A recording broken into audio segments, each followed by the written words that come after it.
please rise for the Pledge of Allegiance to the flag and remain standing for a moment of silence and reflections after that.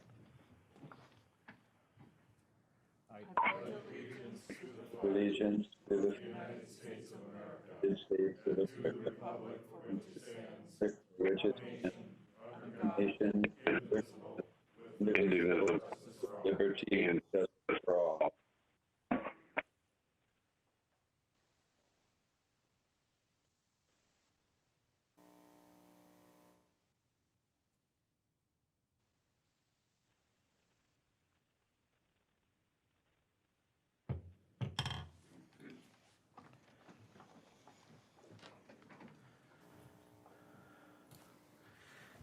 Now we'll have the reading of the notice, please. The adjourned annual meeting of the Marathon County Board of Supervisors, composed of 38 members, will convene at the Marathon County Courthouse Assembly Room, 500 Forest Street, Wausau, on Tuesday, March 23rd at 7 p.m., and the agenda was duly signed and posted. Thank you. I would like to request everyone that's visiting us, either in person or by cell phone or electronic device, to put their phone or electronic device on silent or vibrate, so not to disturb the meeting. Thank you. I would like to welcome all the guests that we have here this evening in person and the people that are joining us electronically. I also would like to mention that Chairman Gibbs was not able to attend the meeting this evening due to attending a family issue this evening. So I'll be running the meeting. Thank you. Oh, we forgot roll call. We'll have the clerk call the roll call. Thank you. Beestrom. Here. Bizotto. Here. Boots. Here. Book. Here. Butke. Here. Christensen. Seiler. Here. Conway. Dickinson. Here. Drabeck. Pfeifrick. Fisher. Here. Gaber. Here. Gibbs. Gonering. Here. Guild. Here. Gums. Here. Harris.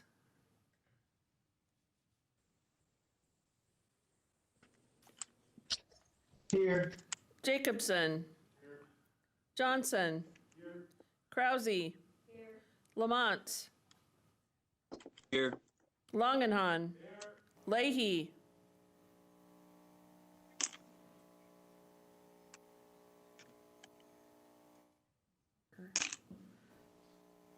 Lowe. Here. Mask.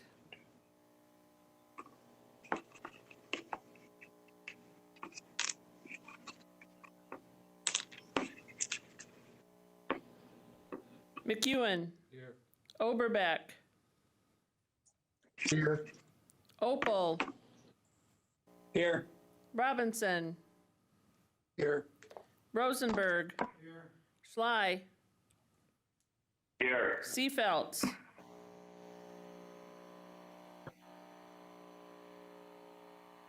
Stoibert. Here. Stark. Here. Vol. Zhang. Here. Leahy.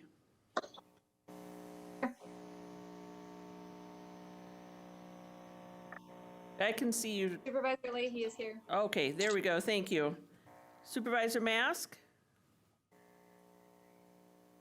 Here. Thank you. Seefelt? Here. All right, thank you. Thank you. We already had acknowledgement of the visitors, so we'll move on to B, education presentation and reports. We have none. Moving to C, consent agenda. Consent agenda consists of C8 through C12, C1. What are the wishes of the board? Motion by Langahan, second by Supervisor Rosenberg. Is there any discussion? Any discussion on the consent agenda? If not, all in favor signify by saying aye. Aye. Aye. Opposed, same sign. Motion carries. Thank you. Moving on to D, memorial, D13 Memorial of Life and Public Service of Don Christensen. Have the clerk read the memorial, please. Don Christensen, age 84, died at home on March 8, 2021, after a long battle with Alzheimer's. He was born March 2, 1937, in Eau Claire to Orville and Alberta Christensen. He is survived by his wife Jane and his son Jay. Don was an educator for over 35 years, teaching 5th and 6th grades at Longfellow and Central Washington schools, and served as principal at Statine, Hewitt, Texas, G.D. Jones, and Hawthorne Hills Elementary Schools. He also built and directed the district's audiovisual and elementary library programs. Don also served as a member and president of the Wausau Noon Optimist Club and volunteered for the Granite Peak Ski Patrol, where he was the patrol director for several years. Don served the residents of District 2 in the city of Wausau and the Marathon County Board of Supervisors from 1981 to 1986. During that time, he was a member of the Relief Committee, Planning Commission, and Park Commission. He continued to serve on the Park Commission until 2013. In the passing of Don Christensen, we have lost a leader who was dedicated to serving his community in numerous ways. He is hereby honored and remembered for his faithful public service. Now therefore be it resolved by the Marathon County Board of Supervisors that they enter this memorial into the proceedings of the board out of respect for the memory of Don Christensen. A copy of this memorial shall be sent to his family with the sympathies of the board. Thank you. What are the wishes of the board? Motion by Supervisor Christensen, second by Supervisor Johnson. If I may. Yes. Thank you, Mr. Chair. I knew Don pretty well and his wife Jane, and they were just the nicest people on the planet. And what a lot of people didn't know is even after Don retired from all public life, he still spent his time working with Habitat for Humanity and was always working to better the community. And he was just a gentle giant of a man, and he will be sorely missed. Thank you. We'll now rise for a moment of silence in respect for the life and public service of Don Christensen.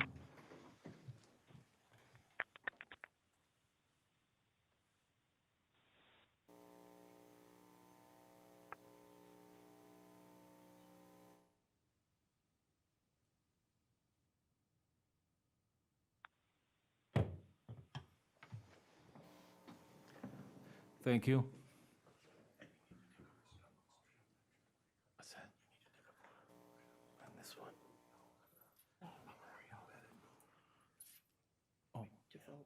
Oh, okay. We need to, I guess, have a vote on the motion for the memorial to life and public service of Don Christensen. So all in favor signify by saying aye. Aye. Opposed? Aye. Opposed, same sign. Aye. Motion carries. Thank you. Moving on to E14, that's been withdrawn. So E15, appointments to Diversity Affairs Commission, Thomas Wendt. I'll have the clerk read the appointment. Appointing Thomas Wendt, 228902 North 120th Avenue in Marathon, to the Diversity Affairs Commission to complete an unexpired term that will expire at the April Organizational County Board meeting in 2022. What are the wishes of the board? Supervisor Zhang with a motion? Supervisor Zhang with the motion. Is there a Supervisor second? Harris with the Second by Supervisor Supervisor Harris. Harris with the second. Second by Supervisor Harris. Thank you. Is there any discussion? All Mr. Chairman, in I have my favor? hand up. Yes. Mr. Chairman, I have my hand up. Supervisor Lamont, you'll be next. Go ahead, Supervisor Krause. Thank you. I would like to say about the Diversity Affairs Commission that it's good that there's a senior person on that commission because I don't think any elderly people were being represented. So I'm very pleased to see that Thomas Wendt is interested in the position, and we'll wait for approval from the board. Thank you. Thank you. Supervisor Lamont? Thank you, Mr. Chairman. Now that we have only one appointee being presented for the Commission of Diversity Affairs, and there are two openings, and due to the concerns that were raised last Thursday by myself and others regarding the application process and timeline, in order to uphold our core values and be fair to all applicants, I move that we table this resolution until our April meeting and ask Administrator Leonard to go back and review and interview the remaining applicants and come back with his final two recommendations. And I request a roll call vote. Thank you. I second that. We have a motion and a second to postpone the appointment. Who was the second? Gums. Thank you, Supervisor Gomes. Is there any discussion? Supervisor Johnson, go ahead. Thank you, Mr. Chair, and I'm going to take off the mask because I might be talking a little while. This is rather disturbing, and there's a lot of misinformation about this that has swirled around this issue. First and foremost, let's clear up a little bit of those. This is not hiring for a job. This is not a paid position, doesn't come with benefits. It's not a job interview. It's not required to be posted. We have used the same process, from my understanding, for decades before I was here. Chairman Gibbs even stated that he's never seen opposition to an administrator's appointee, ever. And the process has always worked. So we ask ourselves, or should ask ourselves, what's different about this? What is so different that has caused this turmoil, has thrown the monkey wrench into an otherwise smooth running system that has worked for decades? Now, I'm going to tell you, I got 2 phone calls at home, and they were both from elderly folks, one male, one female, and they both expressed grave concern about the safety of their grandchildren in the bathroom.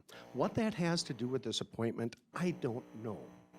But somebody apparently told them and got them all riled up to the point where they called the county board supervisor to vote against appointing anybody to that board because we're going to have, people in the wrong bathrooms. And then I got an email from a former board supervisor who served in my district much longer than I've been here, who was fine with the process the whole time they were in the position. Wasn't a problem. There's no problem with the process. This is a bunch of baloney. I think that Supervisor Boots touched on it. I mean, he grazed on it and had the good sense not to really go into it when he said there's a highly charged political atmosphere out there where everybody's taking a side and digging in. And it has no place in this. We're a nonpartisan board. There should be nothing controversial in this, that we want everybody to succeed. I want everybody to succeed. I don't care if you live in the county, you live in the city, where you work, what you do. If you live in Marathon County, if you're an American, I want you to succeed. But where this vitriol and this anger is coming from, it's disturbing. It's very disturbing. And it found its way into this appointment process. And we heard some of the comments on Thursday, about how an appointee would homosexualize the committee. It's like, seriously? I'm actually quite disturbed that his appointment's been pulled. I think he was an excellent candidate, an excellent person, a great citizen who would do a great job. I think it's unfortunate that his name's been pulled. And I relayed as much to the administrator, that it is unfortunate, and that in effect, it validates the bigotry and the aggressiveness that was asserted against the process, which has worked for decades. And we all know what's there. It's the elephant in the room that nobody wants to talk about. Now, we got a bunch of emails saying, oh, don't vote for it, don't vote for it. You know, I didn't seek this seat to be tremendously popular or to do everything that every constituent wants. Sometimes you have to do the right thing. This process has worked for more than 20 years, for decades. It works fine. If we want it to be changed, there's a process for it. Follow that process. There is no reason to put off an appointment. And in fact, I would offer an amendment to reinstate Mr. Patrick Bacher, to direct the administrator to reinstate Mr. Bacher's appointment. I think that would be called for, because these outside pressures who have no interest in diversity in this county, their interest, it appeared to be very narrow-minded, that things are great here, we like it, and we want to keep it that way, the way they are. And it is great for most people, but not for everybody. We just want it to be great for, or those of us who support it, the Diversity Affairs Commission and their work, just want everyone to have that same opportunity and to have that same feeling of community. It's not asking for a lot. So I would hope that, well, actually, I'm going to offer that amendment, if there's a second. Well, I can't because it's a motion to table, but as a point of privilege, I'll bring it back as soon as we're done with this. So I would urge you to vote against tabling this and approve the appointment of Thomas Wendt. Thank you very much. Thank you, Supervisor Johnson. Supervisor Krause? Thank you. I would like to add to the discussion that I think the Diversity Affairs Commission is far from diverse. Yes, now we have an elderly person on that commission, but where are the mentally, emotionally, or physically disabled? They're not there. Where are the lesbians and bisexuals? They're not there. Where are the Buddhists, atheists, Muslims, agnostics, Wiccans, Jews, Quakers, or other minority religions represented on the commission? They're not there. Where are the Hispanics, the Latinos, or American Indians on the commission? They're not there. What exactly is diverse about this commission? I do believe that it should be expanded so that we have more representation of diversity from our community. Thank you. Thank you. Supervisor Conway? Thank you. First, I'd like to thank Supervisor Krause for saying that there wasn't any elderly people on diversity committee, because I'm on it, and that kind of makes me smile that I'm not elderly. I appreciate that. And yeah, we could have more diversity, but it's a 9-member board. It's a 9-member commission. So I mean, we do what we can. And to your point of working with disabled folks, that's what I do every day. So they're represented at least. And the value of diversity, our core value of diversity, is what we're about. That's what we try to foster. That's the image we want to project to others. And that's the life we want to have for all our residents, not just the ones that think everything's great. So understanding that and understanding things like tolerance, things like acceptance, and celebrating people's diversity is what the commission is about. It's not being divisive. It's not trying to pit races against each other. I've had those conversations with my constituents. And I call them back and I email them back. And so far, none of them really understood why they were voting against the appointees or the 3.8 that's coming up. They were just told to by someone. So I explained what it was. I explained what the commission was about, and they were happy with it. They were supportive. So I see no reason to table this. We have a process in place, and the applicant followed the process, there's no justification for any other action. Thank you. Supervisor Gaber, you're next. I just had two questions. Who decided it was only going to be a 9-member board? I'm not really up on that. And second of all, to Supervisor Johnson, lots of things have changed in the last year. And I think Marathon County needs to be up on top of things. We can't look at what happened 2 years ago, even with COVID, and what we're going through right now, sitting on this board, looking at each other on a computer is an example of what has changed. So I understand what he's saying, but I think we have to be up and coming on the 2021s. And thank you. Thank you, Supervisor Gaber, and please direct your comments to the chair. Thank you. I guess I'm going to defer to Administrator Leonard about the reason there's a 9-person commission for diversity affairs. I'll kick it to Corp Counsel. All right. It's under section 2.05, sub 4 of the General Code of Ordinances. I thought there might be a discussion about this tonight, so I did look it up, and our rule creates a 9-member board. Okay. Thank you. Supervisor Zhang, you're next. Thank you, Mr. Chairman. Mr. Chairman, so I'm speaking in support in regards to this specific motion, in regards to tabling. I'm speaking against that motion here. The individual, as mentioned by my fellow colleagues before, went through the correct process that we had in place. He applied for the position, was reviewed, interviewed, and appointed to that position. The power to appoint commissioners to the Diversity Affairs Commission lies in the powers of the administrator.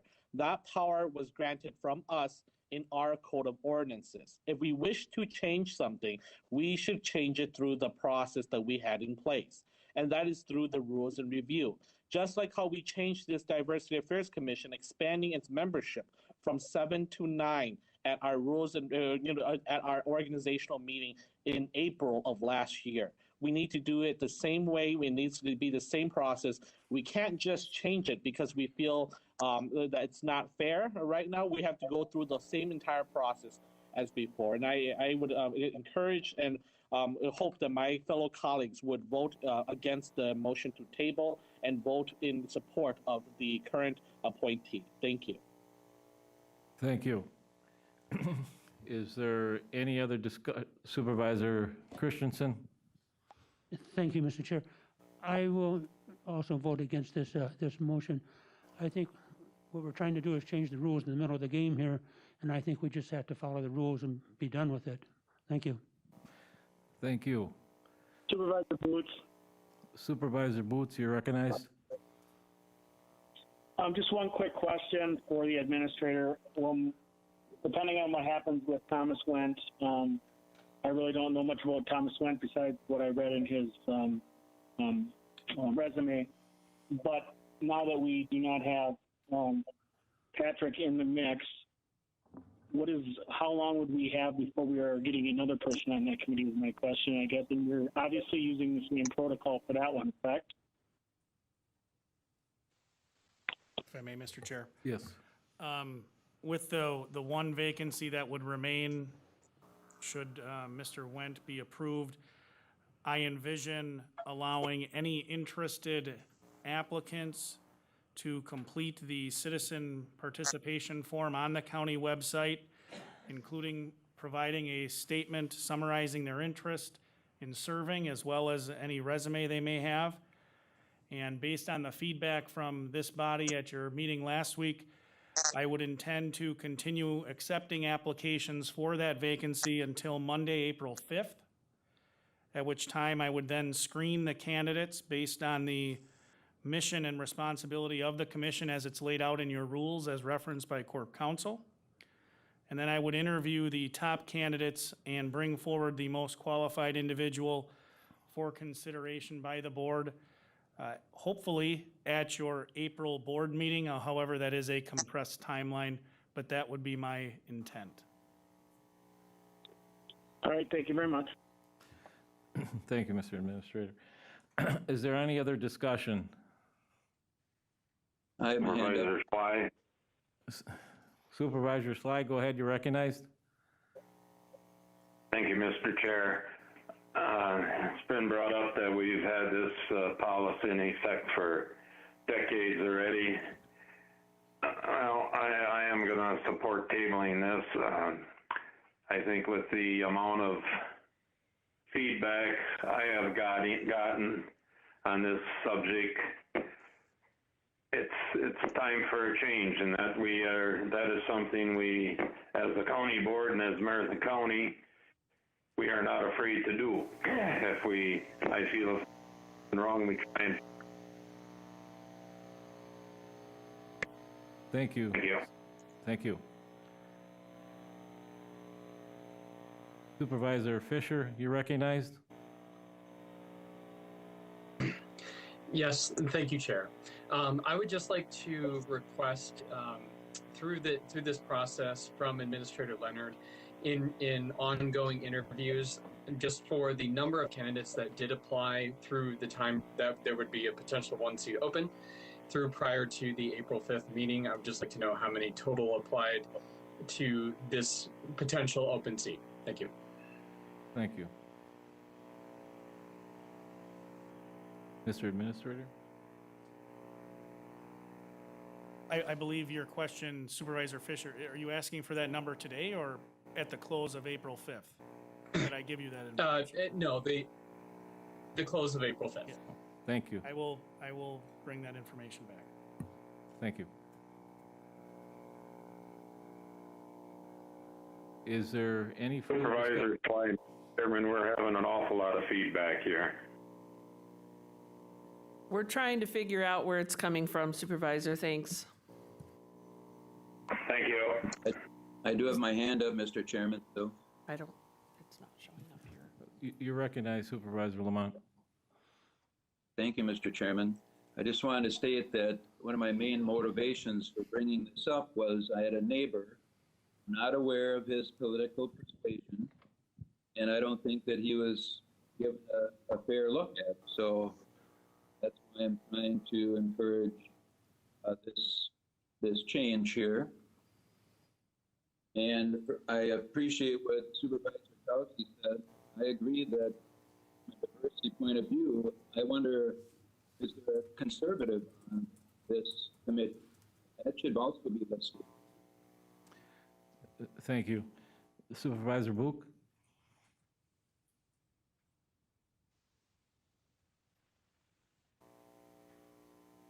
Supervisor Book, you're muted. Oh. Okay, thank you. Sorry. I just have a couple of comments. Relating to Patrick Bacher, his name was withdrawn due to inappropriate behavior. It was not because of his sexual preference. So I'm not sure if we can readmit his, to me that doesn't make a lot of sense considering why he was taken off the roster.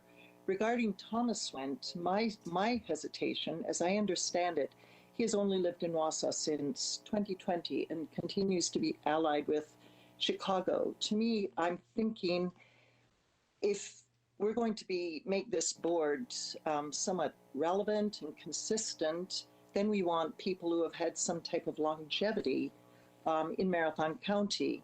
And along that same line, regarding diversity, we have no one from the rural areas that I can think of, and that would certainly cause some diversity on this committee. Regarding the comment that we've had this process 20 years, a lot has changed in 20 years and often very quickly. And I don't see that it would be out of line to change the hiring policy nor to postpone the confirmation process. Thank you. Thank you. Supervisor Lamont, for the third time, you recognize? You're muted. Hand down, sorry, or didn't. Lower hand. Okay, thank you.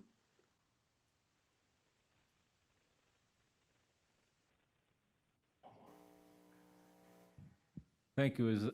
Is there any further discussion? Supervisor Jacobson, you recognize? I'd just like to call the question on the amendment. Thank you. Is there any objections? Nobody's in the queue? No objections to calling the question? Can I have a clarification? Go ahead, Supervisor Langan. As to the clarification as to the ayes and nays in regards to the motion on the floor. An aye would be, a nay would be. There's a motion to postpone, so if you vote for it, you would be yes. If you vote against it, you'd be no. Thank you. Okay. Is there any discussion? Any further discussion? All right, there's been a request for a roll call on this, so I'll have the clerk call the roll. Beestrom.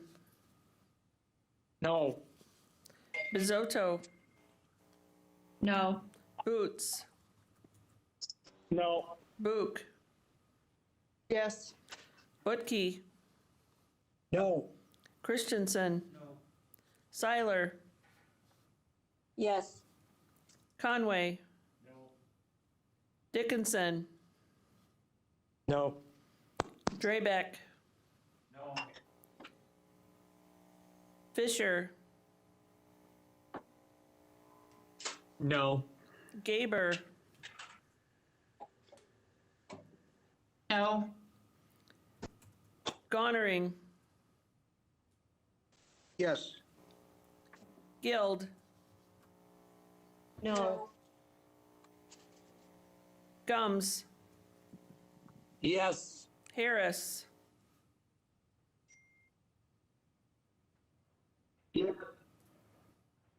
No. Jacobson. No. Johnson. No. Krause. No. Lamont.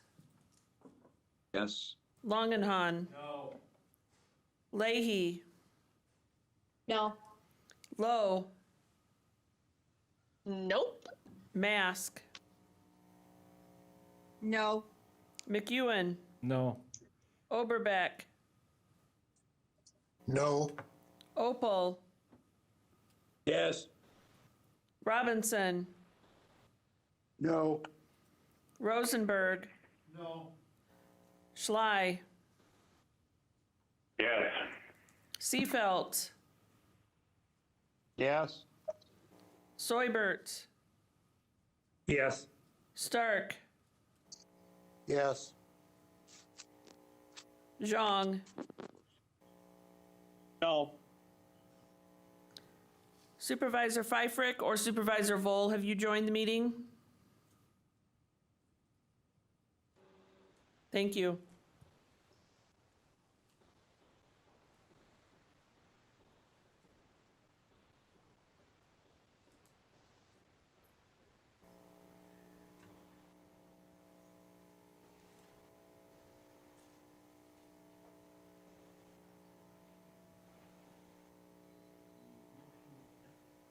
The motion to postpone has failed, 11 to 23. Thank you. Now getting back to the original appointment, Diversity Affairs Commission for Thomas Wendt. Motion to approve? We have a motion and a second. Yeah, thank you. We got a third now. So we have a motion and a second. Is there any discussion on the appointment of Thomas Wendt to the Diversity Affairs Commission? Supervisor Dickinson, you recognized? Thank you, Mr. Chair. So I was not here on Thursday. I was going to say I will agree with the appointment because the administrator seems to have followed existing policy within the Marathon County Code under sections 103 and 201. That said, we do not have a transparent or robust process, and that puts undue pressure on the administrator just like the case that we're seeing today. I do agree with Supervisor Boots' comments last week about needing a rules review. I agree with Supervisor Harris's comment that we are voting on the specific candidates before us, not on the process. For the second vacancy, I would ask Administrator Leonard to apply the current policy. We have a list of applicants that he can interview now and select from, and I would ask that he would do that to be consistent since the vacancy has not been filled at any point since it first came open. This rather than reposting and asking for further applicants, which would be, in essence, a new process. I do have 8 recommendations for a future process, which I will not get into here, but I will email to you, Administrator Leonard. And then lastly, regardless of any past experiences with appointments not being challenged, I do think it should be noted that these are only nominations that come to the board, and the board always reserves the right and the duty to review, question, accept, or reject any nominee. And this should not be seen as any indictment of the administrator. Otherwise, we're merely yes people. Thank you. Thank you. Supervisor Leahy, you recognize? Thank you, Mr. Chair.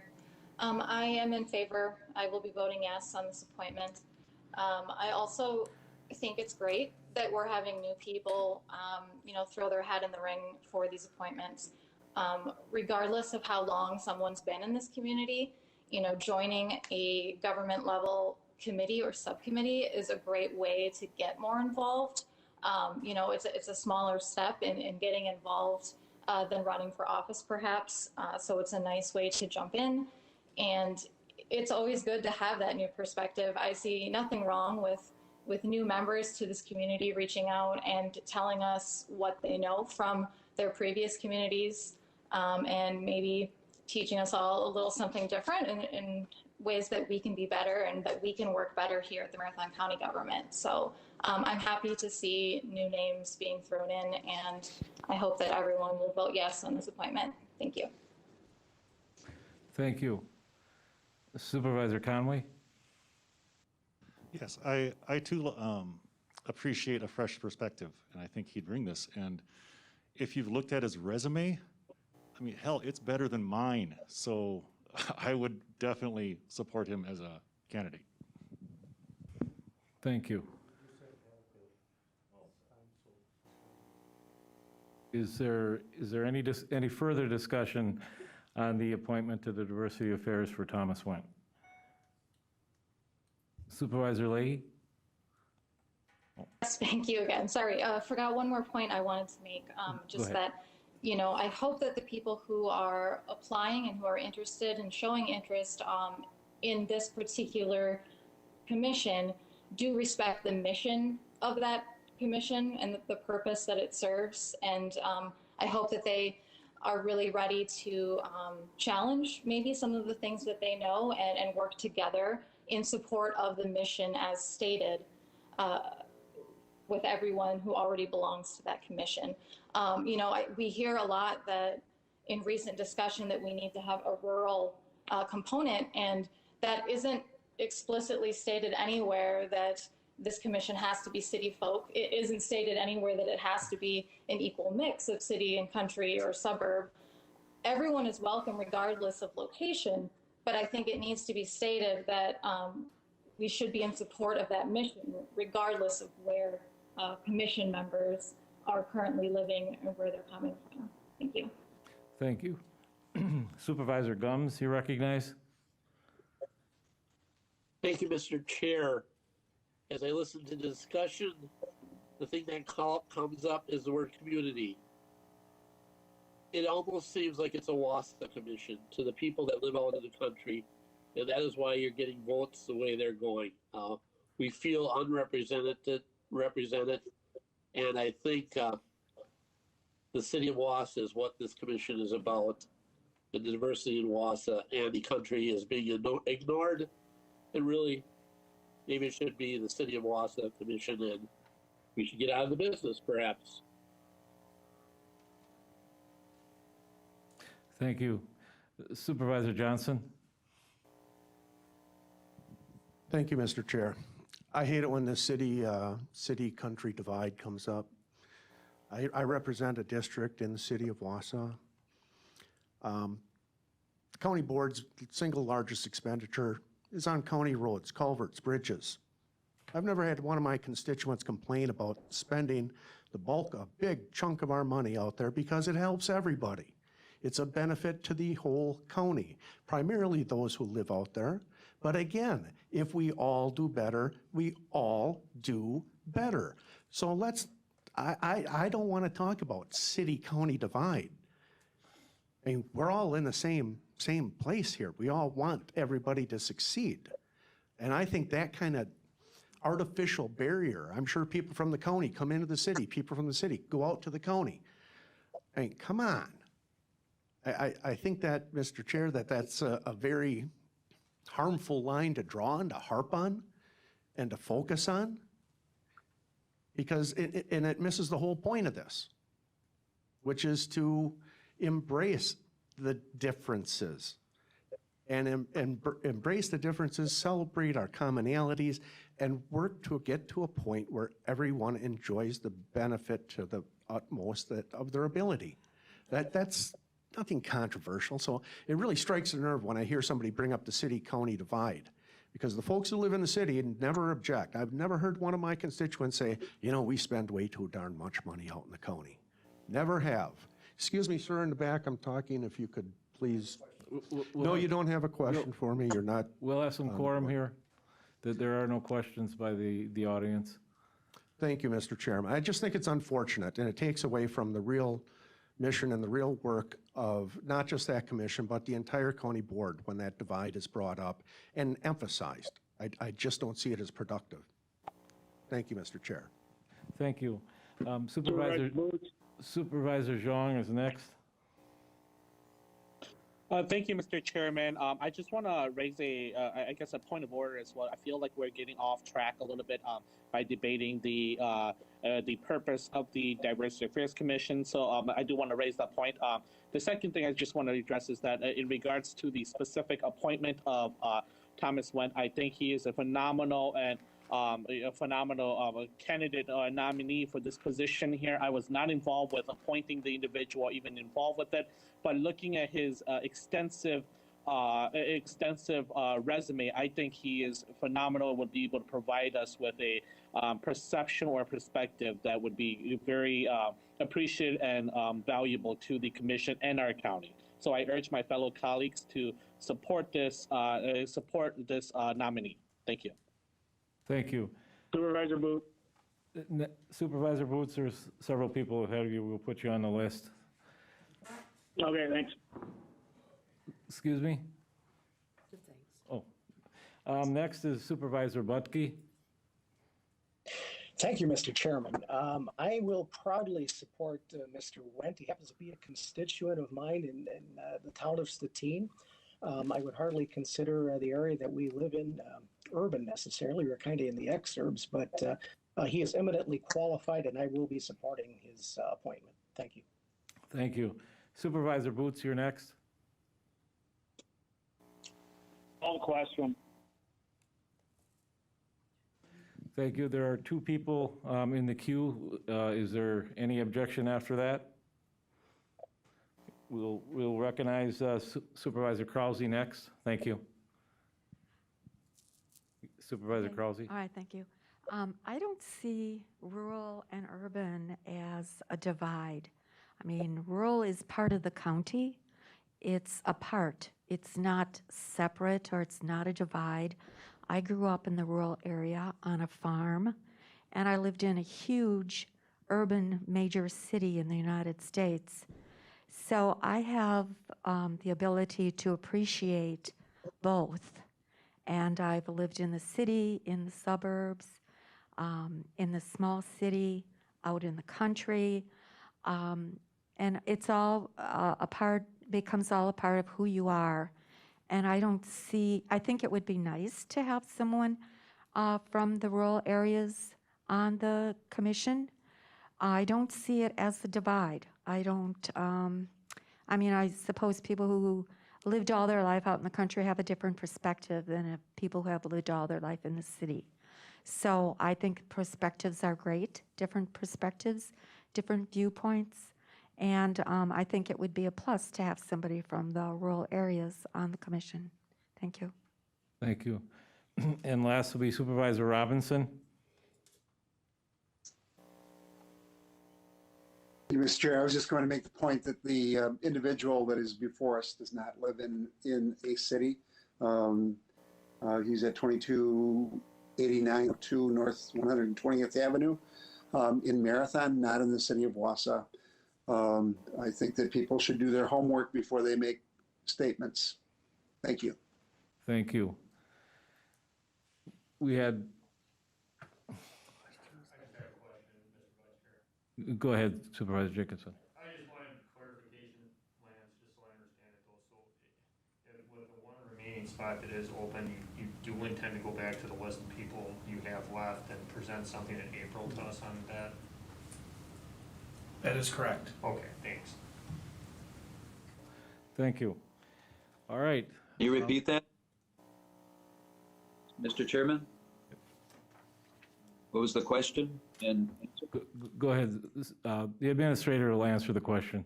The question from Supervisor Jacobson was whether for the remaining vacancy, I would consider all of the individuals that were currently on the list that had previously applied, and my response was yes. okay, thank you.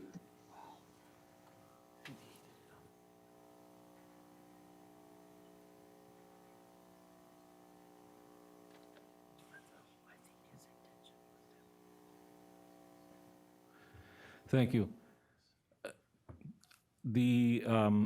Is there any discussion, further discussion on this? If not, I have a question for Corp Counsel. Was the motion from Supervisor Lamont for a roll call, was that for on his motion or was for that on this one? That was for the motion to postpone, but so that was what his request was for. Anyone else can make that request now if they would like. Supervisor Johnson, I make that request on all votes because with this format, the public doesn't know who's voting how. So I think we should have roll call votes, quite frankly, on everything, so the public is clearly informed on how their supervisors are voting. Thank you. And I move for a roll call vote on this issue. Is there a second? It doesn't require a second. Our rules say all you need is one request. Okay, we have a request for a roll call vote, so I'll ask the clerk to call the roll. Beestrom. Yes. Bizotto. Yes. Boots. Yes. Book. No. Butke. Aye. Christensen. Yes. Seiler. Yes. Conway. Yes. Dickinson. Yes. Drabeck. Yes. Fisher. Yes. Gaber. No. Gonering.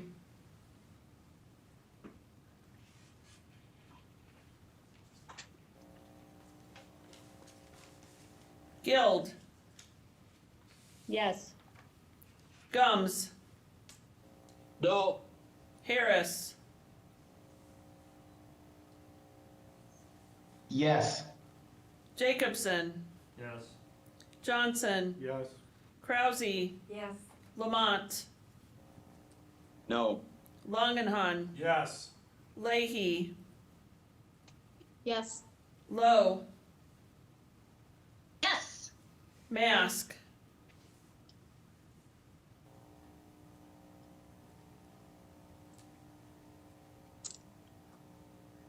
Yes. McEwen. Yes. Oberbeck. Yes. Opal. No. Robinson. Yes. Rosenberg. Yes. Schley. No. Seefelt. No. Soibert. No. Stark. Yes. Zhang. Yes. Gonering.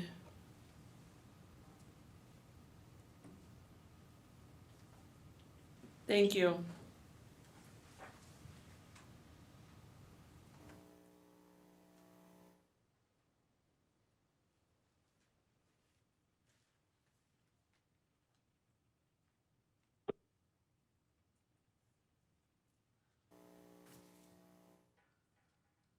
The motion to approve Thomas Wendt to the Diversity Affairs Commission passes 25-8. Thank you. Moving on to resolutions. Point of personal privilege. Mr. Chair, Go ahead. I move that the board direct Administrator Leonard to reinstate the appointment of Patrick Bacher to the Diversity Affairs Commission. The appointment for Mr. Bacher has been withdrawn. His name has been withdrawn from consideration for appointment to the Diversity Affairs Committee, so this matter is not before the board to discuss. Point of order, I believe that the administrator works for the board, not the other way around, and that the board does have the ability to direct the administrator to take specific actions. Corporation Counsel, if you'd care to weigh in, if I'm mistaken, so be it. Thank you. Since this is a matter of open meetings, the issue of that appointment has been withdrawn from the agenda, so it is not before the board to discuss at this time. You are welcome to discuss that with the administrator after the meeting, though, Supervisor Johnson. Thank you, Mr. Chair. Thank you. All right, moving on to resolutions. F16, approved 2020 budget transfers for the Marathon County Department of Appropriations. Resolution 22-21. What's the wishes of the board? Got a motion? Stark, move to approve. Motion by Supervisor Stark to approve. Is there a second? Second by Fisher. Second. Second by Supervisor Drabek. Is there any discussion? Is there any discussion? If not, all in favor signify by saying aye. Aye. Aye. Aye. Same sign opposed. The motion carries unanimously. Thank you. Resolution F17, reorganization of the Conservation Planning and Zoning, CBC, management structure. Resolution 23-21. Motion by Supervisor Longahan. Is there a second? Second by Supervisor Fisher. Second by Supervisor. Second by Supervisor Fisher. Is there any discussion? Supervisor Longahan? Thank you, Mr. Chair. Very quickly, and I hope all the supervisors got an opportunity to read the excellent memo that was a part of your packet. At a 10,000-foot view, what this is a reorganization due to some discovered efficiencies within the department. I urge you all to support it, and thank you for listening. Thank you. Any further discussion? Any further discussion? All in favor signify by saying aye. Aye. Aye. Aye. Opposed, same sign. Motion carries. Thank you. Moving on to Executive Committee, G18. Amend the 2018-2022 Marathon County Strategic Plan to include Comprehensive Plan Objective 3.8, Resolution 25-21.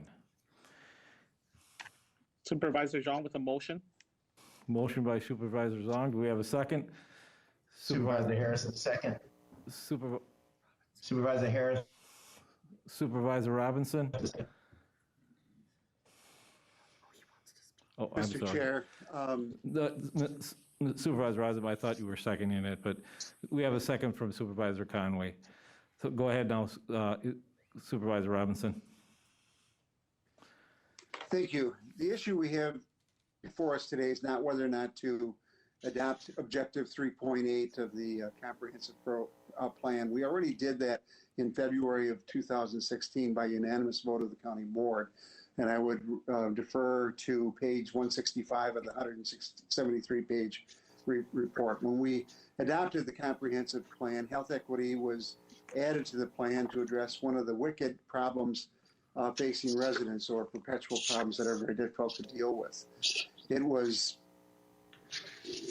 a historical definition of equity, which some people that have contacted us have said. We know that we have different cultures, religions, ethnic backgrounds, genetic makeup, which result in more or less trust in our healthcare system and more or less problems in seeking care within the healthcare system. Some of those inequities lead to lower birth weights, differences in infant mortality, increased incidence of diabetes, delays in access to healthcare, increasing the cost, in avoiding prevention instead of relying on emergency room care. The reason we added it in 2016 was because not all people are created equal. I have a grandson who has a metabolic disorder, and he has a difficult time processing protein. He has additionally other eating disorders. A former girlfriend of mine had juvenile diabetes. We need to approach people on an individual basis to achieve equal outcomes. The reference to health equity, which seems to be the driving point of the opposition, is to make sure that we can have similar outcomes, but not necessarily with the same approach to those individuals. And it is not material to the issue before us today. The issue before us today is whether or not we will adopt the outcome measures 1, 2, and 3 that are laid out in the plan. In outcome measurement 1, the Human Resources and Finance and Property Committee amended that to put in language that for addressing the most qualified workforce possible.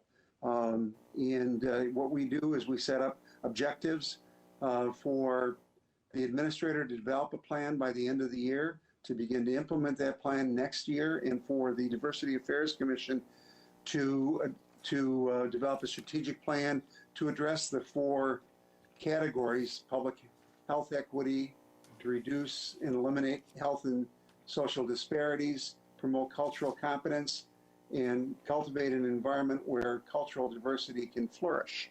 Those were all adopted in our comprehensive plan and will remain part of our comprehensive plan. The issue before us today is whether or not we will focus in on those objectives and outcome measures as part of our strategic plan. And I would encourage you to support that. Thank you.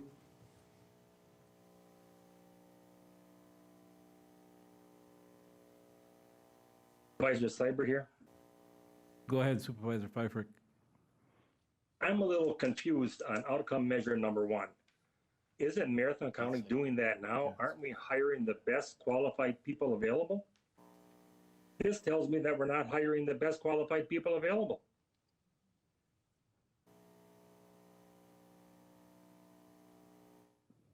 Thank you, Supervisor Thank you. Seibert. Is there any other discussion? Supervisor Stark? Supervisor Stark, you're recognized. Yeah, I guess I kind of have this dilemma here when I listen to it. We've had a lot of people contact us, and if this is already part of the comprehensive plan, this seems redundant. I don't even know why we're voting on something that you just said it's already there. Or Supervisor Robinson said, we voted on this, it's already there, so I don't understand why we're voting on something that's already part of the plan. Thank you. Supervisor Robinson?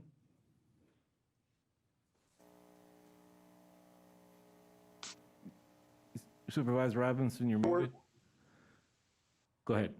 Thank you. I think what we're trying to do, to answer Supervisor Seibert, is to try to look at our hiring practices and policies to make sure that we're advertising in a manner that is able to attract the workforce. The days of putting in the newspaper are gone. I think we're trying to look at how do we attract the right talent to move us forward. This is an issue that was identified by the Greater Wausau Area Chamber of Commerce and the Wausau Prosperity Partnership. I think what we're trying to do is make sure that we're in a position to both recruit, train, and retain the best talent possible, we're doing it. The reason for moving it from the comprehensive plan to the strategic plan is the focus.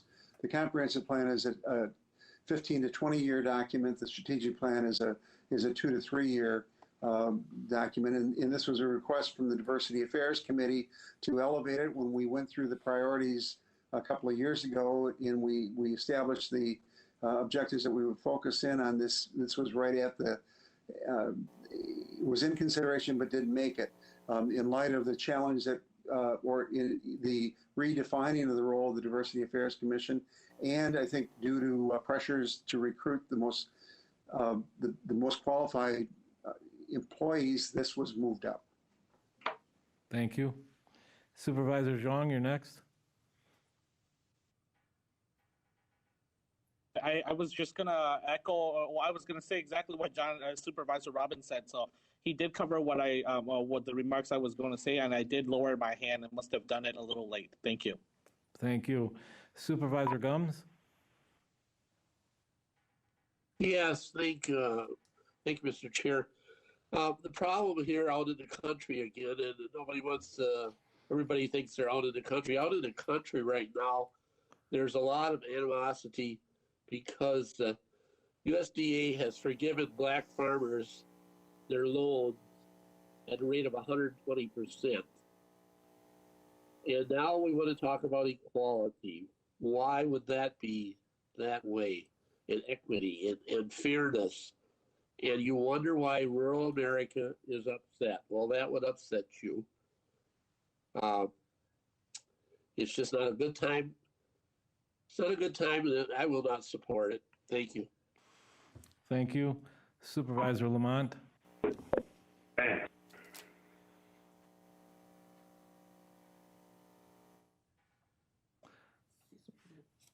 Supervisor Schley? Supervisor Lamont? Hear me? Now we can, thank you. Okay, since last Thursday, I did some research on equity and equality because we had a very good discussion, I thought. And I found this information. Equity refers to the system of justice and fairness, where there is an even-handed treatment of all the people. Equality is when everyone is treated the same way, without giving any effect to their need and requirements. Last Thursday, one of our supervisors shared the Peace Corps' illustration about how equality means everyone gets exactly the same outcome, 2 shoes, without regard to individual differences, large or small feet, for example. Equity means everyone gets the same quality of outcome, shoes that fit their individual needs. Now, at first look, these may sound good, but in my opinion, both of these explanations are flawed. It depends what definitions you're working with. Therefore, let me share another explanation that I read online. Equality means that citizen A and citizen B are treated equally. Equity means adjusting shares in order to make citizens A and B equal. Therefore, equity requires giving some identity groups privileges in order to redress the perceived imbalance. Applying this to the shoe illustration, equality means everyone has the same opportunity to work for their own shoes. They are not given to them. And when they have worked for their shoes, they have the same opportunity to buy the ones they want. Equity means taking a pair of someone else's shoes that they worked for and giving them to someone who hasn't done the work, which is a form of social communism, which I do not support. I would prefer to have the freedom to be generous and choose to give a pair of shoes to someone in need rather than being forced to give them my shoes. I support diversity, but not equity.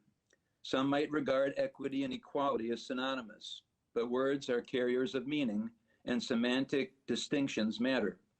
We need to be precise. The substitution of equity for equality has serious consequences.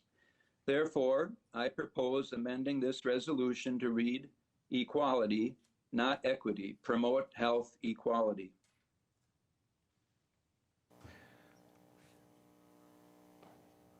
Thank you, Mr. Chairman. Thank you. So you're making that motion? You were muted, yes? please. You were still muted. Yes? Yes, making a motion to amend, again, what was that? Opal second. Okay, change equity to equality, and we have a second from Opal. Is there any discussion on the motion to change equity to equality? Supervisor Conway? I would just remind folks that Chairman Gibbs last week told us that health equity is a term. It's a medical term. So I've never heard the term health equality, but health equity is used a lot in caring for adults with disabilities and significant trauma. So it's an actual term that is used. It's not any sort of socialist, communist construct, I'm afraid. Thank you. Supervisor Lowell, you recognize? Thank you, Mr. Chair. So, if we're going to talk about the definition of equality versus equity, then I think we should really have to look at the pay that us as supervisors get to do this job. So there are different levels of pay that we all get. And so these different levels of pay coincide with the work and the responsibilities that we have on this board. So for example, chairs of committees get paid more than supervisors that are just members. And you, Mr. Vice Chair, and Chair Gibbs gets paid a bit more because you have more responsibilities.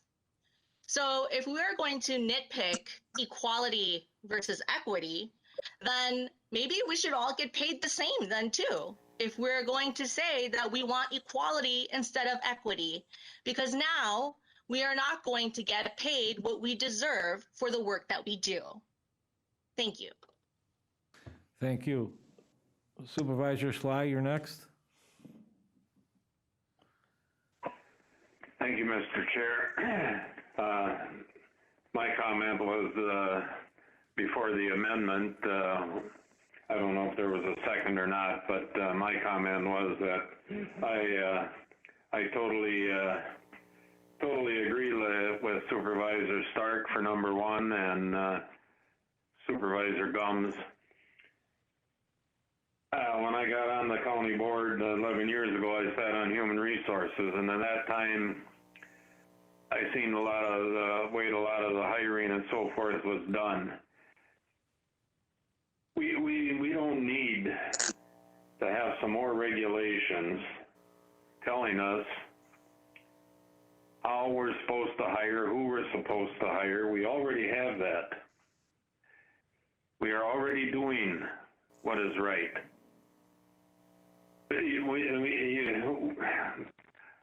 We don't need this amendment. We don't need this Objective 38. We have it in our strategic plan already, so why add some more? Thank you. Thank you. Supervisor Robinson? I specifically like to address the issue of health equity and versus health equality. This is a provision that was debated back in 2015. And the term health equity has its own meaning that is not tied up in the current arguments over equity and equality. Equity is important because we have different variables coming in. We have people with genetic diseases that require a different level and non-equal care to achieve the same outcome of health, a healthy lifestyle. We have people that are born with diabetes, as you well know, Supervisor Lamont, that have problems that they face throughout their life. If we treated them all alike, those people may not survive. So there are medical reasons where we have differences. There are social economic determinants. There are cultural determinants. There are who you trust in terms of accessing health care.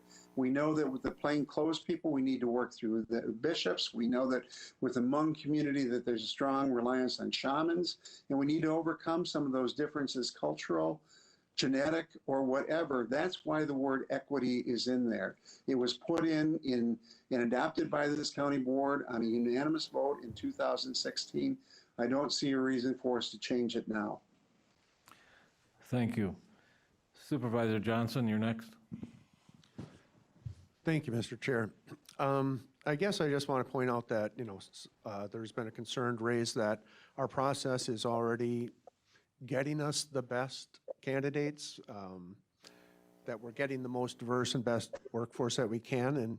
And if that's true, that's great. If we are so star-spangled awesome already, then when the county administrator looks at his process, he's going to say, you know what, we're doing great. Let's just keep doing it. But I don't think there's any harm in self-examination and seeing if there is a better way to do it. And I'm not passing judgment on whether we're doing great right now or whether we're not. But if we are, well, then there will be no reason for change. But if there is room for improvement, we certainly should be taking that and looking at that as an opportunity. Thank you. Thank you. Supervisor Longahan, you're next. I'm sorry, Supervisor Dickinson, then Supervisor Longahan. Go ahead, Supervisor Dickinson. Thank you, Mr. Chair.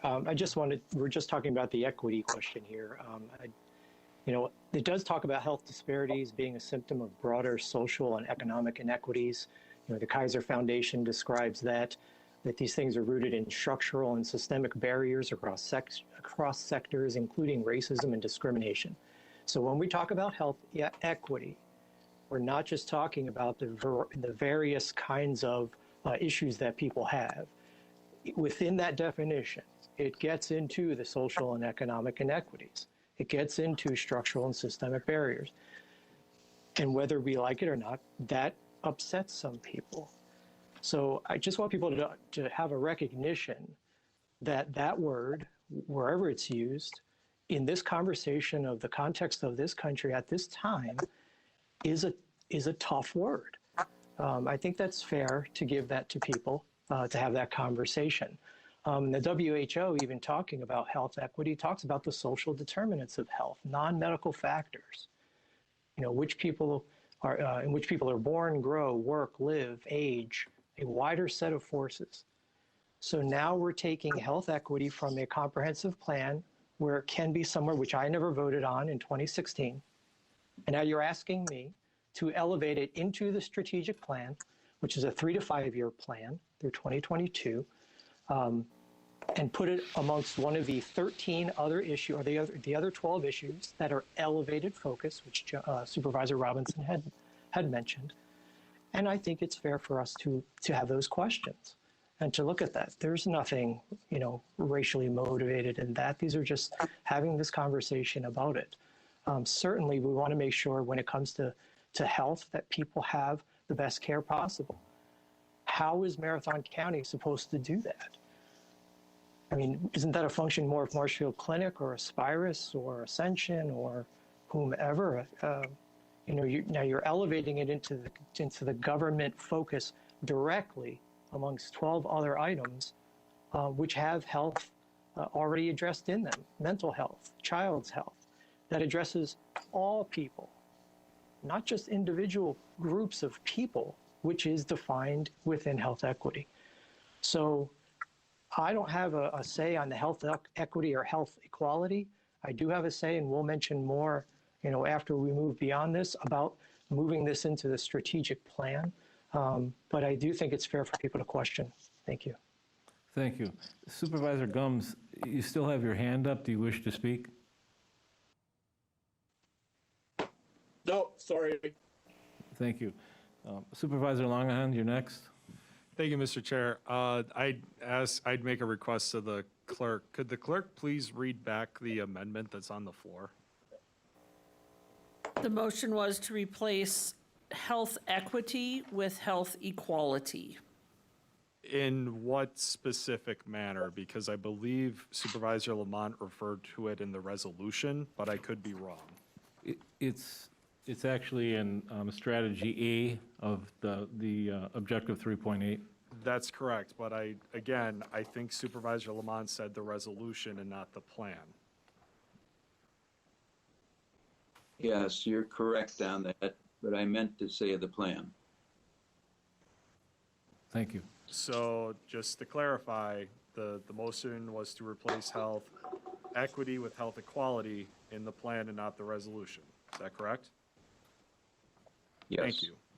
Because health equity is not in the resolution. That's why this is important. Yes. Yes, thank you. Thank you. Supervisor Zhang is next. Thank you, Mr. Chairman. I just want to echo some remarks that were said by my fellow colleagues before. Supervisor Conway brought up the fact that health equity is an actual term that's used by the medical community here. So I do want to remind the community again, that the board again, that is an actual term that's familiar with the medical community. So by changing the word health equity to health equality, I don't really understand the rationale behind it as well. But I guess I also understand the concerns in regards to the word equity. But I think there's one thing that I also want to bring up, and the fact here is that I was doing some reading this past week here, and I remember reading a phrase from Bernard Tyson, who is the CEO of Kaiser Permanente. And he brought up, and I just want to quote this specific portion from there, where he says that we evolve from equality to equity. Equality says everyone gets equal. Equity says, no, everybody gets what they need. Part of building an inclusive environment is not how you're going to change the person. It's how you're going to change yourself in an environment in which the person is going to be successful. That requires us to obviously think differently and being able to be inclusive of our community here. And one of our goals, one of our core values is diversity here. So I encourage that my colleagues here would vote against the amendment and vote in support of this objective. Thank you. Point of order, Mr. Chair. Point of order. I believe the amendment's out of order because it's not agendized. We're voting on the resolution, and nowhere in the resolution does it contain the language that the amendment would change. So it's an amendment to a document that's not on the agenda. You're correct, and I withdraw the motion. Thank you. Supervisor Leahy. Thank you, Mr. Chair. I guess I was going to ask that everyone vote against this amendment, but I guess that's a moot point right now. But I do just want to speak on behalf of Objective 3.8 and the other language in this part of our comprehensive and strategic plan. This language has been worked on for some time. This objective has been worked on in the Diversity Affairs Commission. It's been to the Executive Committee. I believe we looked at it at Finance Committee as well. This has been properly vetted by quite a few members of the board in leadership positions as well. So this language has been looked at. It's been chosen carefully. The timelines and the dates have been chosen carefully. And frankly, at this point, as we continue to delay the approval of this objective amendment, we're delaying the work that Diversity Affairs wants to do, needs to do, and that is harmful for the rest of the county. So I really hope that we can approve this tonight so that we can formalize this objective and get on with the important work throughout the rest of the term within the Diversity Affairs Commission and beyond. Thank you. Thank you. Supervisor Krause. Yes, I wish there would be somebody who could clarify this because I'm sort of confused and I'm going to bring up some issues here. Does this have anything to do with acceptance of federal funds for expansion of Medicaid in the state of Wisconsin? Does this have anything to do with approving national health care? There is disparity in insurance coverage. There's no equity, there's no equality. For example, breast reconstruction and implants are paid for by insurance companies up to $100,000 or more. Dental implants and dental reconstruction gets zero for insurance coverage. from insurance companies. So how is there equity or equality in that? Thank you. Thank you. Corp Counsel? Just to clear the record, Mr. Lamont has indicated he's willing to withdraw his request for an amendment. I'm not sure who the second was on that, but. Supervisor Opel. Okay, if you could secure his consent to that as well. Supervisor Opel, do you withdraw your second? Begrudgingly, no. Or, yes, I do. I'm sorry. Begrudgingly, yes. Thank you. Next is Supervisor Zhang. Mr. Chairman, I just want to shed some light on how the Diversity Affairs Commission came up with outcome measurable 1.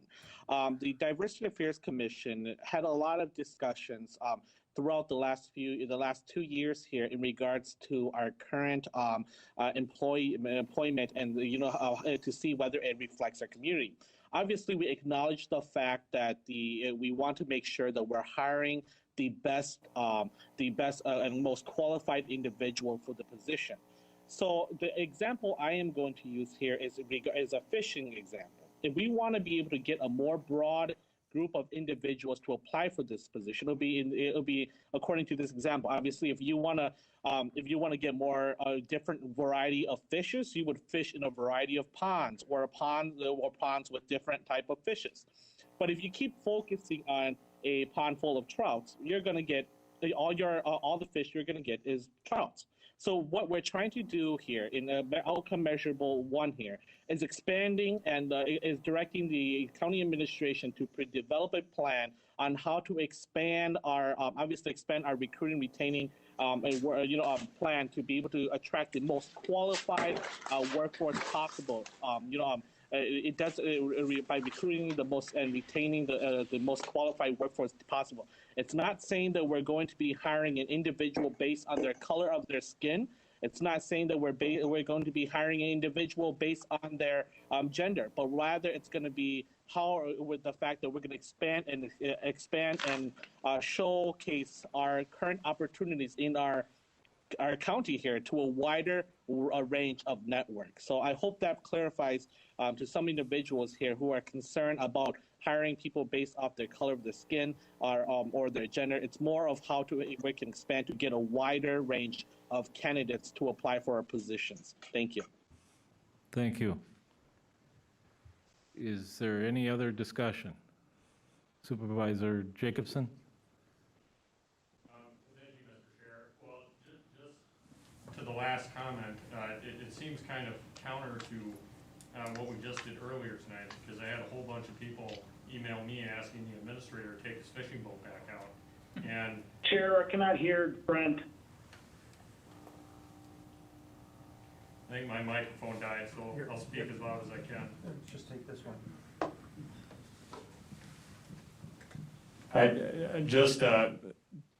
Mr. Boots, the comment I was making was to the last comment made, Mr. Chair. I think it's kind of counter to what we talked about earlier tonight, because we had a whole lot of people asking the administrator to take his fishing boat back out and go for a broader net. But we backed it, at least I did tonight when I voted, because it was the person that was in front of him first. Person seemed qualified based on the resume. And if we get a bunch of people that are in front of us for our workforce to work at this county and they're qualified, I think we should hire them. And we don't need to go back out fishing because we're not happy with how broad it is. I think it's important that we get a message out to as many people as possible to apply for a job here, but I'm hearing a lot of contradictory remarks tonight. Thank you. Thank you. Supervisor Langenheim? Thank you, Mr. Chair. So I did support this at the executive committee. I will not be supporting it this evening. And the reason being is that, as many other supervisors have brought up this evening, that there's been a lot of emails, there's been a lot of phone calls. There's a lot of public interest in the operations of the Diversity Affairs Committee. And the reason why I won't be supporting this item isn't because of any of the other items that have been brought up tonight, but it's because I think that there's more work that needs to be done at the Rules Review Committee level before we take this step. And a little bit of background. I don't know how much I wanted or how much detail is needed, but when these concerns started to get brought up, the first thing I did was I went back and looked at the rules for the Diversity Affairs Committee. It's, our Corporation Council said tonight it's 205, I think sub 4. And if you compare 205 sub 4 sub E with outcome measure 1, I think it presents the opportunity for an increase in conflict. And I'll explain it. So if you look at outcome measure 1, it states that by December 31st, 2021, county administration will develop and present a plan aimed at building the most qualified workforce possible by recruiting, retaining, and developing a diverse workforce relative to race, gender, physical ability, personal experience, socioeconomic status, et cetera, to the Human Resource, Finance, and Property Committee and the Diversity Affairs Commission. So the main thing that I want you all to keep in mind with that last sentence is to the Human Resource, Finance, and Property Committee and the Diversity Affairs Committee. Now I want to read what's under 205 sub 4 sub E. The reporting relationships are that the Diversity Affairs Commission shall be accountable to the Executive Committee and should provide reports relative to its efforts no less than annually. So the reason why I have a concern is that generally speaking, no standing committee can overrule or overturn another standing committee. If you look at outcome measure 1, the way the path reads is that the Diversity Affairs reports to HR, Finance, and Property Committee, and then the next level above that, because it's a standing committee, is the county board. If you look at the reporting relationship where it goes from the Diversity Affairs Committee to the Executive Committee, Human Resources and Property to Executive Committee in these two branches, I hope everybody's visualizing that. I think there's potential for conflict there because now you have standing committees that could be on opposite sides. And the last thing that we need is even more conflict. So structurally, I'm not supporting this. I think that we need to do a lot more work at the rules level before we go and put this as part of our strategic plan. And I'm going to echo some of the other things that were said tonight, that as far as recruiting and retaining the most qualified individuals as part of our workforce, again, I hope we're already doing that, and I think we have other safeguards in place that we are doing that. So again, I hope that I hope that all made sense, and that's where I'm approaching this from, and I am not supporting it. So thank you. Thank you. Supervisor Conway? Thank you. I have two things I'd like to say tonight. The first of which is that I am too old to be governed by fear of hateful people. I've never heard the Peace Corps get bashed before. No one's ever done that, to my knowledge. I mean, maybe they do. But the second thing that I'd like to do is to address 3 of our supervisors, 3 out of the 38.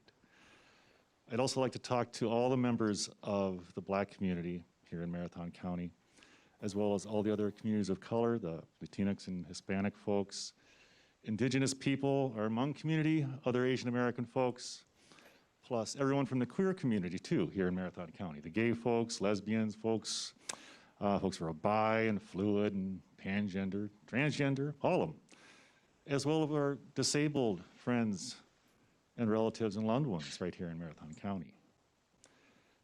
And what I want to say to you is that I'm sorry. I'm sorry that you're not listened to as much as you should be. I'm sorry that when you speak up, you're not heard. And I'm sorry that all things being equal, you don't have the same outcomes in life than the rest of us. And by rest of us, I mean guys that look like me, okay? I'm sorry that your struggles are not acknowledged. Barriers upset some people. Yeah, they do, because they're barriers. And the people they upset are the people with the barriers. I'm sorry that people treat you differently. I'm sorry that you have to put up with bigotry and hateful people. You always have to, put up with the general lack of concern for your well-being from people that you thought were looking out for your own best interests. And yet 44% of Black people in Marathon County live below the poverty line. 41% of Hispanics live below the poverty line. 30% of Asians, 29% Indigenous folks. Now, you all know this. All the board members know this. And this outcome measure is going to help that a little bit. It's not like thousands of people in Marathon County clunked their heads together one day and decided, hey, we should probably be poor. Let's get almost half of us to get poor. That didn't happen. There's some barriers here. Now, don't get me wrong. A lot of the supervisors on the board are on board, okay? Quite a few have expressed their desire to help and the frustration with how some things are sometimes perceived or taken wrong. And that's understandable. I mean, talking about race, talking about vulnerable populations and the queer community too, that's kind of hard. Okay, the only reason I guess I'm not half bad as it is because I work at it, because I listen to people and I read and I don't talk over folks and I seek out different opinions. That's what we need to do. Now, I'm on the diversity affairs, and I probably should be explaining things better or perhaps more often, but I do not understand a lot of the hesitation. And when I mean hesitation, I mean the opposition. But we as a board are trying to help, okay? And we're working on it. 10 years ago, we had this assessment. This is where this comes from. There was assessment done by an outside firm, county contracted it, and we were given grades on all these different indices. It's in your packet, and it was a 1 through 10 scale on a bunch of different items, and we scored 5s, 6s, 7s with a little work to do. Only one of them, we scored a 3. 3 out of 10. I got 4 kids. One of them brings home a 30% on an exam. We're gonna have words. You know what that 3 was? Social capital. That's inclusion and diversity. So I know this board wants to do what's best for all our residents, and when I say all our residents, I mean all our residents. And I understand that there's a desire to politicize things. That seems to be the order of the day. Everyone wants to have some sort of, I don't know, political hay. I'm not sure what that metaphor means even. But we're a nonpartisan board, and we work for the people. Last month, I mean, all the residents, all the board members are, I think, aware of this. Except for the last month, we heard a crack about when is all this inclusiveness going to end. Remember that?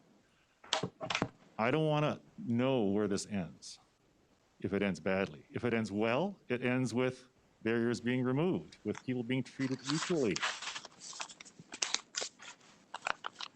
And now, you're going to see action. We're going to take a vote. The outcome measures for 3.8 is the beginning of change, and it's good change. It's not scary.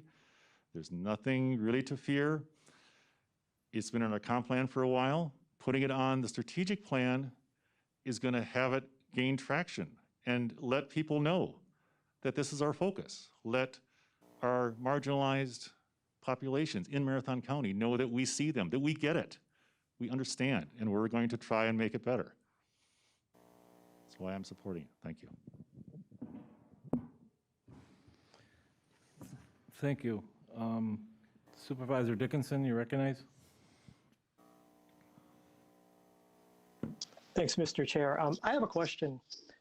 Earlier, when Supervisor Lamont withdrew his motion, we were just talking about the resolution, but yet I've heard multiple people talk about the outcome measures on that other slide, that strategic plan slide.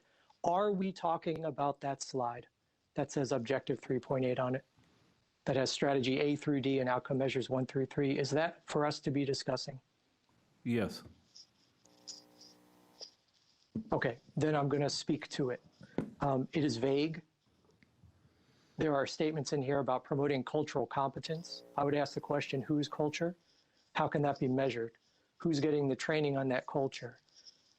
Is this anything like we had in last August, where we sat through 2 hours from an expert, quote unquote, from Milwaukee, who explained to us all about the different systemic racism and about how white people were bad. And that's what she did. People can go back and watch. Is that the kind of thing we're talking about when it comes to cultural competence? We're talking about cultivating an environment where cultural diversity can flourish. What does that mean? So you're saying that Marathon County right now, diversity can't flourish. Where's the evidence to that? It's vague. Are we doing it now? I don't know. Has anyone considered maybe these kinds of things that we're talking about could actually cause people to leave the county? Maybe that's a good thing, maybe it's not, I don't know. But these actions do have consequences. So we're talking about other things like social and health disparities. Develop a plan to reduce and eliminate health and social disparities. What social disparity? I would like to know. And because we are voting on this plan, and it's vague, it doesn't get into the details, and I can't vote for that. You have these dates on here. So I do want to say, let's be careful about tying in the reason why someone is rejecting this into some other conversation about who that person is and maybe the kind of person that they are. That's real dangerous. I'm not on the county board to get into tiffs about who people are outside of these meetings. Please don't do it to me. People, when I first got on the board, I had a point of order launched against me, and it was rightfully so because I called out another supervisor by name. And I apologize for that. It is what it is. I made a mistake. But I will say this, people do not know who I am. You don't know where I grew up. You can't look at me and say, you know what I think. So let's not do that to each other. On this board, our job is to focus on budget and policy. What's the best budget we can put in place? How can we spend that money and make this community the safest, the healthiest, the most prosperous? These are things that we're looking to do.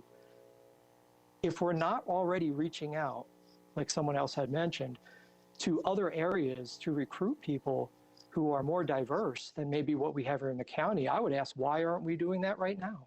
And why do we need a strategic plan to do that? These seem like very simple questions and answers. This is what we should be doing. I'm going to mention one other thing here, and it gets to the resolution. And I brought up statistics last month about the life report, and I'm not going to get too much into that, but I think it's fair, just in very general sense. There are questions in there that are, the way you answer, the way you pose a statistic, the way you present that, we have to be careful. When we say that a community is not welcoming because fewer than half of respondents were satisfied, or only fewer than half were satisfied with the level of tolerance, 13.5% say they were dissatisfied. So that's 1 out of 7. Is that what other communities are going through? Is that good? Is that bad? I don't know. How does it compare? We don't know. How does it compare to another county? We don't know. But we're using it as a metric to set in place the strategic plan and to set in place all of our government departments, all of our employee resources to move forward in a certain way. So if we're going to use those statistics, I think we have to be careful how that's done. Last thing I'll say, we had a report called the Marathon County Employee Belonging and Inclusivity Study done in 2019. That was a poll of 776 employees, 390, 51% responded, 49% women, 7% were African, Asian. So that was diverse based upon our employees. 68% were non-supervisory or non-lead. When asked questions about this kind of thing, what did they say? Quote, the vast majority of responding employees reported that these type of negative events were infrequent. Self-identified ethnic minority employees do not report systemically more negative experiences. What were the key takeaways? Most employees reported that they never had or only rarely experienced negative events in the workplace. Ethnically diverse employees did not reliably report experiencing negative events in the workplace any more often than white employees did. When employees were asked if they had experienced any negative workplace events because of their differences, ratings were even lower, indicating that workplace culture in Marathon County is remarkably safe and welcoming for workers with diverse backgrounds. If we have a problem, we should address it. If we want more diversity, we can address that with our employees, because it seems like the employees I have are not having an issue. This has nothing to do with my feelings about other people. It has to do with my role as a county board supervisor about how we're going to spend money to address issues. So let's get better at showing what the issues are, because I don't feel comfortable moving forward with this item with the information presented. Thank you. Thank you. Are there any, Supervisor Johnson, go ahead. Call the question and request a roll call vote. Is there an objection to call the question? All right, we will proceed to have the clerk call the roll. Vice Chair? Vice Chair, I apologize. I wasn't able to get off mute. This is Supervisor Guild. Go ahead, Supervisor Gill. I was trying to raise my hand to get in the queue. Go ahead. I apologize. We didn't see that. Is it all right if I speak before we Well, still in turn? Mr. Chair, you asked if there was an objection to calling the question. So she needs to now pose whether or not she's objecting to calling the question. Supervisor Gill, are you opposing to call the question? I am. I would like the opportunity to speak.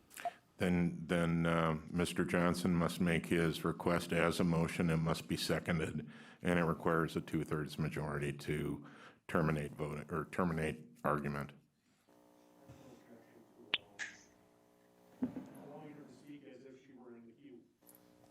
Thank you. Go ahead, Supervisor Gill. Thank you. All I wanted to comment on is I have been listening to all of the words that my fellow supervisors have said tonight. I've been in the emails I've received, and most notably, I've been rereading the resolution and the proposed strategic plan document that was presented to us. And I feel that there are a lot of assumptions going into this vote that I can't find in this resolution. See, when I read this, I see words that I support. I want Marathon County to be an open, inclusive, and diverse place to live and work. And what I believe that it is. But I also feel that we don't have anything to lose by highlighting this. And we are not voting on a policy today. We're not voting to make any fiscal impacts or any significant changes right now. I think that's what we should be doing. I'm a bit frustrated that we haven't had more policies brought in front of us to help us achieve these goals, which I think everyone agrees are good. But I believe that when those policies come forward, we as supervisors are going to have the opportunity to review them individually and make a decision on if what we're being asked to support is in truly the best interest of our county. Is it really going to be something that makes this a more welcoming place, or is it stripping away freedoms? And we will have opportunities to avoid the pitfalls that I think a lot of people are assuming are going to automatically happen if we pass this. I don't believe that our county board is made up of individuals who desire to strip away freedoms. I also don't believe that we're made up of a group of people that want to suppress others or hold on to the special status that we have right now. I think we all want the same thing. We want a better community, and we want to have the best opportunities for all of them. So if we support this resolution, if we move this out of comprehensive plan and into strategic plan, all we're really saying is that, okay, we're willing to let some staff resources give us 2 plans that we can then vote on at a later time to make some changes if needed. Like someone else alluded to, it's very possible that the administrator will come back to us at the end of this year and say, tell you what, you asked me to look at our hiring practices to make sure that we're doing things to be as inclusive as we can, and we are. And then we will be confident in knowing that those great survey results came from a place where we were already ahead of the game. You have nothing to lose by having them take a look at it except a little bit of staff time. Same thing with the strategic plan proposal. If the Diversity Affairs Commission can bring us some real policies, and we're saying that now it's on the strategic plan, so staff really should allow them to give us some things to choose from, those tangible things that other supervisors have asked for, then we can decide if it supports our values, if it meets what the core version of our community is. I have no intention of voting for a policy that's going to strip away freedoms or take away those chances for everyone to have equal access. Equity, equality, whatever term you want to use with whatever definition, I think we all have the same goal, and we will have a chance to look at that at a later time. For today, I believe that moving this forward has more to gain than it does to lose, and that we will be able to head off the perceived pitfalls in the future. But there is an opportunity in front of us, and I encourage my fellow supervisors to take it. Thank you. Corp Counsel, I have a quick question. Would it be appropriate if I would like to make a comment now, if it's still open? Yes. Thank you. This past week and thus far this week, I've received more emails and phone calls regarding this Objective 3.8. And I, like Supervisor Longahan, I supported it in executive, I supported it in HR finance, and I felt that because we had it in our strategic plan, the comp plan, that we were moving it forward to develop a policy, which Marathon County is a policy board. However, after the conversations I had on the phone and emails with constituents, they brought up some very compelling concerns, a lot of questions, a lot of comments that I couldn't disagree with. And I had all intentions of supporting this initially, but after the comments that I've received, it made me rethink considering to not vote for this, and I don't believe I can support it at this time. So thank you.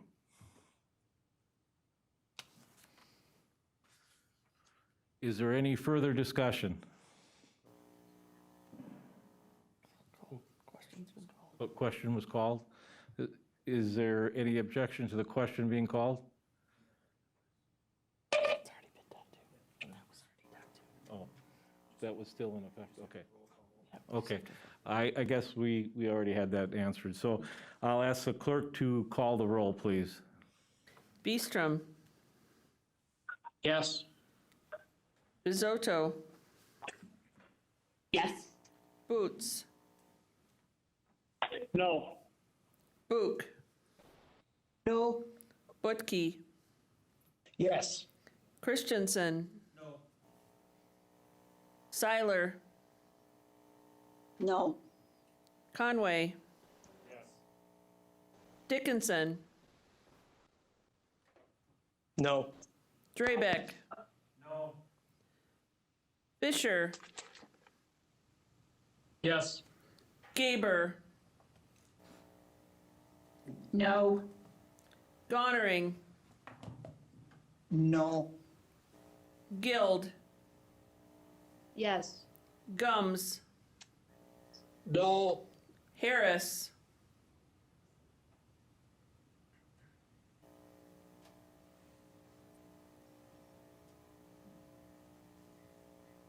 Supervisor Harris? Yes, can you hear me? Yes, thank you. Jacobson? No. Johnson? Yes. Krause? Yes. Lamont? No. Longenhan? No. Leahy, Yes. Lowe, Yes. Mask, No.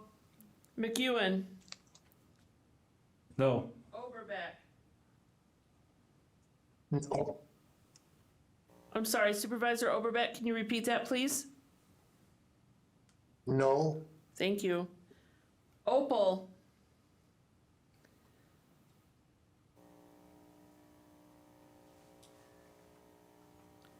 Supervisor Opal? Oh. Thank you. Robinson, Yes. Rosenberg, Yes. Schley, No. Seefelt, No. Soibert, No. Stark, Oh. Zhang. Yes. Thank you.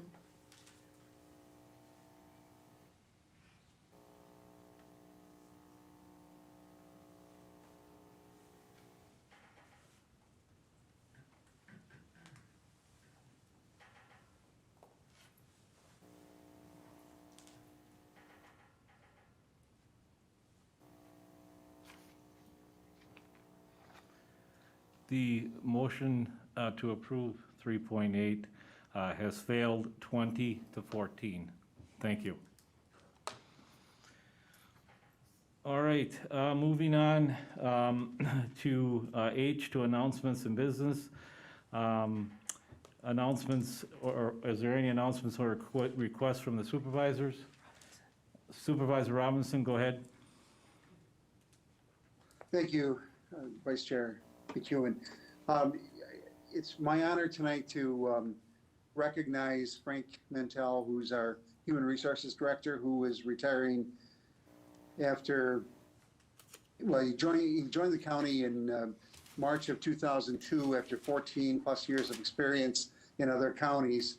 And in his tenure, he's helped us deal with the issues associated with implementation of Act 10, moving and revamping policies and procedures relative to how we deal with labor in management issues. He's overseen classification and compensation studies and developed a competitive and standardized pay structure for the county, implemented a wellness program, the Employee Health and Wellness Center, overseeing pay for performance and developed resources and appraisal forms. He's helped us manage the personnel issues associated with the COVID pandemic. He's brought integrity into conducting employee investigations of sensitive matters, he had a key role in planning for the Martin Luther King Day On training. He's also provided countless hours or training in sexual harassment, bullying, equal employment opportunities, workforce violence, and other issues, and has done just an outstanding job. His motto has been to earn the respect of people. His employees say that he's always had a friendly and helpful hand. He's been a friendly ear and had a helping hand for all employees. So I would hope you join me in recognizing Frank Mantell and his years of service and wish him well in his retirement. Thank you. Are there any other, Supervisor Krause? Thank you. I'd like to mention that it is Women's History Month, and I'd like to make a couple of points on Women's History Month. In 1848, at the Seneca Falls Convention on Women's Rights, Elizabeth Cady Stanton spoke to the rights that women should have under the U.S. Constitution, equality under the law. Women's suffrage leaders of the 19th Amendment in 1921 were honored by a 26,000-pound marble statue portraits of suffragists Elizabeth Cady Stanton, Susan B. Anthony, and Lucretia Mott in the U.S. Capitol Rotunda. It's called Portrait Monument by sculptor Adelaide Johnson and is still there for public view. 2 years later, suffragist Alice Paul in 1923 urged the passage of the Equal Rights Amendment, which reads, quote, "Equality of rights under the law shall not be denied or abridged by the United States or any state on account of sex," unquote. Excuse me, Supervisor Krause, there's supposed to be 30 seconds. I let the first one go a little long, so if you could wrap this up in Sure, I really just have quick. 2 sentences to read yet. Suffragist Alice Paul spent the rest of her years working for passage of the ERA. She died in 1977 at the age of 92, the year that Indiana became the 35th state to ratify the ERA. Thank you. Supervisor Opel, you have an announcement? Yes. Can you hear? Am I on? Yes. Go ahead. Rib Mountain is hosting the public information on the Rib Mountain Drive corridor for future development. It's Thursday at 5, starting at 5 o'clock in the old Gordman's building. There will be beer available and I guess cheese curds, but I'm sure you'll have to pay for it. Thank you. Sounds good. Supervisor Gums? Mr. Chair, I don't think it's fair that Mr. Beestrom has to vote first. Before we had technology and did roll call votes, we staggered the starting point. I think as we do more roll call, it'd only be the way it'd be fair. Thank you. Point taken. Thank you. The clerk, is there any other announcement? Supervisor Jacobson? Just 2 requests, one for a new battery for my microphone, and second one, if the administrator I know is extremely busy on many things, if possibly either April or May, we could try and get an update on just any feedback you've gotten from technology about the possibility of us broadcasting or at least recording and publishing our committee meetings for public viewing. I know that's something I had raised a couple months ago, and if we could just get some more information on the feasibility of that. Thank you. Thank you. The clerk has an announcement. If you have any, if you're here, if you could check your mailbox, there's a lot of mail building up in there. And Chairman Gibbs asked me to remind all the supervisors who are going to request reimbursement for mileage for the first quarter of 2021, which is from January 1st to March 31st. They need to be in and submitted by April 15th, 2021. And make sure, because this is a new year, that you have an updated insurance declaration policy attached with the request. And we're going to have, Lance is going to, the administrator is going to have Tasha send out a new website to get on that, to get that form printed out. So it was quite a while ago when she sent that out. Supervisor Christensen? Yes, thank you. Next month, I noticed the county board meetings on April 20th, and that's the same night as all the townships have their annual meetings. So I don't know if Chairman Gibbs is going to be rescheduling that meeting or just what they'll do there, but usually he does something there. Thank you. Thank you. I will, the administrator will mention that. He'll probably see him before I do. So, but thank you. Is there any other requests or statements from the board? All right, then we're down to number 20, motion to adjourn. Motion by Langehans, second by Rosenberg. All in favor signify by saying aye. Aye. Opposed? Aye. Opposed? We're adjourned. Thank you very much.